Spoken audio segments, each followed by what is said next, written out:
Un boato nel cuore della notte, poco prima delle 4. Eccola qui la parete che si è staccata. Siamo in via Papa Luciana ad Agrigento. L'imponente muro di sostegno in cemento armato a causa della pioggia battente è scivolato verso la strada. Per fortuna non ci sono stati danni alle persone, ma alle strutture forse sì, sicuramente a questo immobile che ospita un'attività commerciale. Il magazzino è stato letteralmente sfondato. L'apertura è stata alle 6 del mattino quando mi hanno telefonato per dire che alle 5 meno un quarto il muro era crollato. Senta, la prego, mi faccia la gentilezza che io non ho bisogno di... Come si sente? Svuotata. Adesso si rischia di essere evacuati. Sì, a quanto pare sono queste le premesse, non so quali sono i tempi per poter riaprire. Speriamo che siano brevi. In azione già di buon mattino i vigili urbani, soprattutto gli operai della protezione civile comunale coordinata da Attilio Sciara. Stiamo valutando la situazione che di per sé è estremamente delicata perché evidentemente c'è stato il cedimento del versante, la prima causa sembrerebbe infiltrazione delle acque all'interno di un piazzale.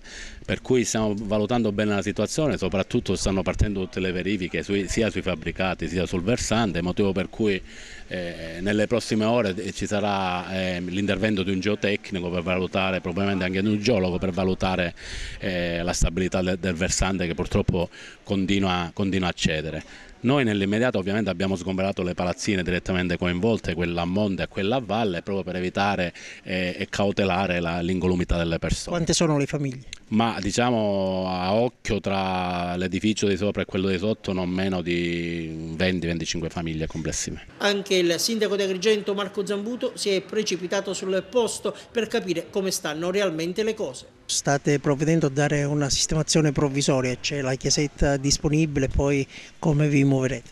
Ma abbiamo chiesto l'ausilio qui della chiesa di Padre Giammusso per un'accoglienza immediata e temporanea delle persone.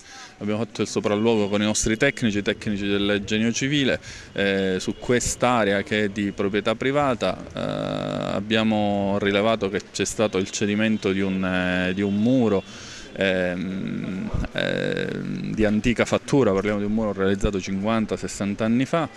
I palazzi, soprattutto l'immobile che sta nella parte superiore del costone, non pare essere interessato da dissesto franoso.